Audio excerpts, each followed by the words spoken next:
Guys, sa video na to, ituturo ko sa inyo kung paano mag-connect ng internet data sa kabilang phone.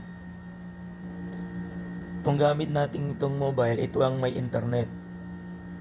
Ang kailangan lang gawin ng mobile, kailangan mo lang gawin sa mobile na may internet. Punta ka lang sa settings, tapos connection,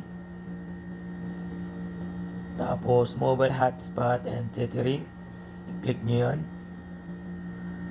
Tapos i-on nyo to guys, na sa gilid ito. Pag na-on nyo yan guys, i-click nyo yung mismong nakasulat na mobile hotspot. Tapos ayan na, kung makikita nyo may nakasulat na password. Tapos yung sa kabilang phone, yung walang internet na phone, ang kailangan niya lang gawin ay i-open niya yung ganito niya, yung wifi niya. Yung wifi, yung design na wifi.